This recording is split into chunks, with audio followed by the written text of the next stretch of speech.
আমরা যদি কোনো অন্যায় করে থাকি, কোনো ভুল করে থাকি, এই রাষ্ট্র ও রাষ্ট্রের জনগণ আপনারা সবাই আমাদেরকে ক্ষমার দৃষ্টিতে দেখবেন। ফুল দিয়ে দুধ দিয়ে গোসল করিয়ে তাদেরকে কিন্তু হাসপাতালে বরণ করে নিচ্ছেন আহতরা।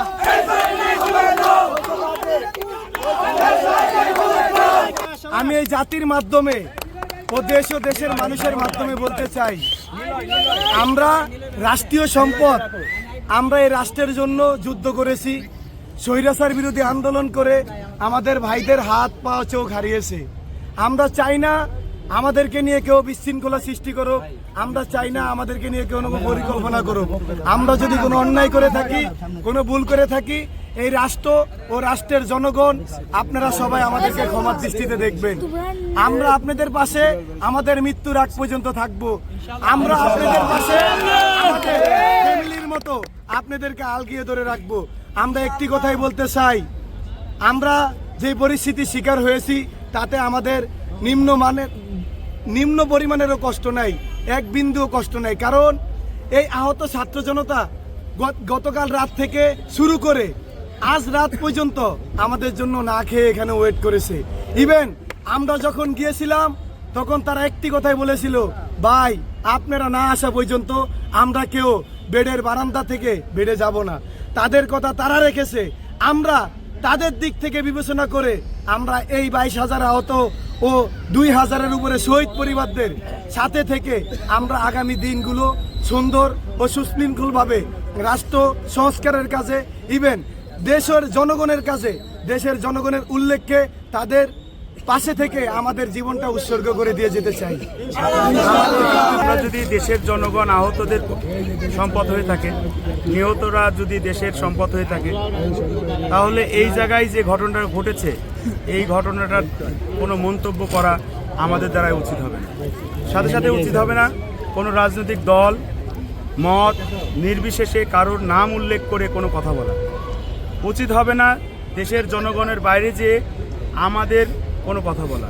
এর ব্যাপারে গতদিন আমরা প্রেস কনফারেন্স করেছি। প্রেস কনফারেন্সের মাধ্যমে বলেছি যে আমাদের বর্তমান সিচুয়েশন কি ছিল আর আগের সিচুয়েশন কি ছিল। এখান থেকে আমরা তার কাছে কিন্তু মাপও চেয়েছি। মাপ চেয়েছি এই কারণেই, বাংলাদেশের আইন শৃঙ্খলার প্রতি রক্ষা এবং সম্মান এই আহতরা এই স্বাধীন করে দেখিয়েছে এমন কিছু জিনিস জেনারেশনের পর জেনারেশন যেন মনে রাখতে পারে যে 71-এর যোদ্ধার পরে এই 24-এর যোদ্ধারা নতুন কোনো ইতিহাস লিখে যাচ্ছে বাংলাদেশে। সাথে সাথে আরেকটা কথা না বললেই না, কারণ মন্তব্য না করে আমি আমার নিজের কিছু বক্তব্য আপনাদের সামনে তুলে ধরতে চাই। আজ যদি আমরা এই জেলের কারাগারে না যেতাম, অনেক বড় একটা বাস্তবতা দেখতে পারতাম না। বাস্তবতা যদি আপনাদের সাথে শেয়ার করি, এমনভাবে শেয়ার করব যেটা আপনারা শুনলে, বাংলাদেশের মানুষরা শুনলেও বুঝতে পারবে। সেটা হচ্ছে, আমরা যখন জেলের কারাগারে ছিলাম, ওই সময় ওই জায়গাতে হাতে গোনা কয়েকজন নেশা করা অবস্থায় লোকজন ছিল, যারা নেশাগ্রস্ত অবস্থায় গ্রেপ্তার হয়েছিল।